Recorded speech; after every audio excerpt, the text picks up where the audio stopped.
If you've ever been told that you are not enough because of something you cannot change, stay with this story until the very last line, because what broke her heart became the very reason her life was rebuilt in a way she never imagined.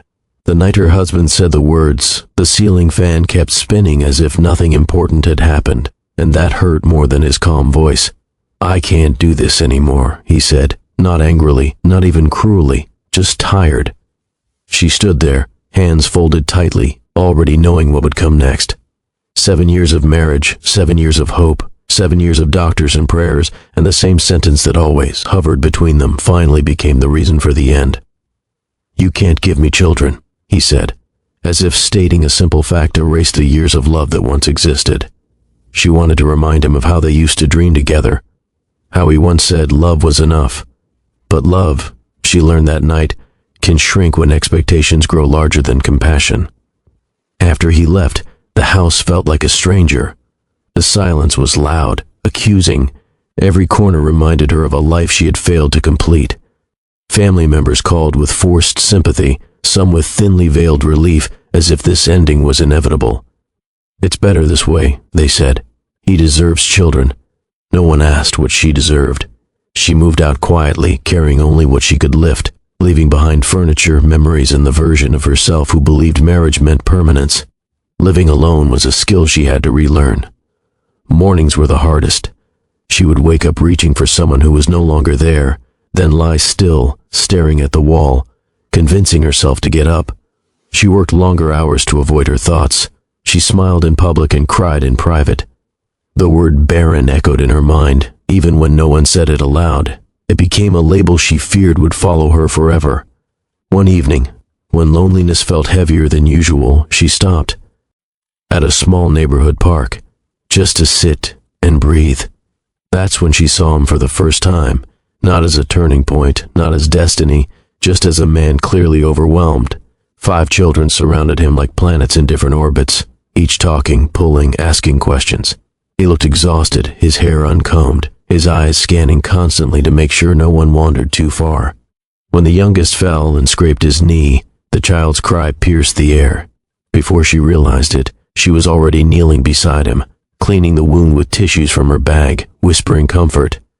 The child calmed instantly, gripping her finger as if it were a lifeline. The man thanked her, his voice filled with gratitude and embarrassment. "It's always like this," he said with a tired smile. She laughed softly, surprised at herself.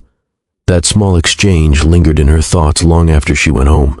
She didn't know why, but for the first time in months, she felt something other than sadness. If you think that one small moment can't change a life, keep listening, because sometimes the smallest encounters open doors we never meant to knock on. They began seeing each other by coincidence, at the park, the grocery store, the school gate. Each time conversation came more easily. He told her his name, and eventually his story.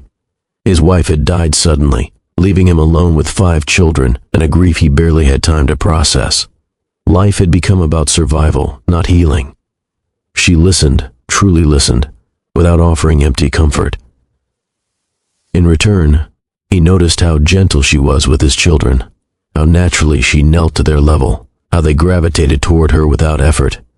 She didn't tell him about her past right away. Part of her wanted to exist in this space without being defined by what she lacked, but secrets have weight, and eventually she shared her story, her marriage, her divorce, the reason behind it. She spoke carefully as if the truth might break something fragile between them. He didn't interrupt. When she finished, he didn't look away or change the subject. He simply nodded, his eyes kind. "I'm sorry," he said. "No one should be made to feel disposable." Their friendship deepened, quietly. She helped with homework. She cooked meals when he was too tired. She learned the names, habits, and fears of each child. There was chaos, noise, spilled drinks, and endless questions. It was nothing like her quiet apartment, yet she found herself lingering longer each time. Still, she kept her heart guarded. She had been rejected once for the same reason. She refused to relive that pain. The moment he admitted he had feelings for her, fear took over. Her chest tightened, memories rushing back like a warning. She pulled away, her voice shaking as she told him the truth she always led with now. "I can't give you children," she said. I won't go through being left again." The room fell silent. She watched his face carefully, bracing for disappointment. What he said instead changed her understanding of love. "I don't need more children," he said gently. "I need someone who chooses us, and you already do." His words unsettled her, not because they were wrong, but because they challenged everything she believed about her worth. If love scares you after you've been broken, this part is for you. Because healing doesn't come without fear, and choosing happiness often feels like the greatest risk of all. Their relationship grew slowly, deliberately. There were boundaries, hesitations, and late-night conversations about expectations. She struggled with guilt, wondering if she was stepping into a role she had no right to claim. Some nights she cried alone, afraid of failing these children the way she felt she had failed before. But each time doubt crept in, reality answered it with small moments. A child reaching for her hand, another asking her to stay longer, another calling her when scared. Challenges came from the outside too. People talked. They questioned his choice, her place. "Why her?" they whispered. "She can't even have children." The words stung, but they no longer defined her. For the first time, someone stood beside her and said, "She's enough." That made all the difference. The turning point came when one of the children fell seriously ill.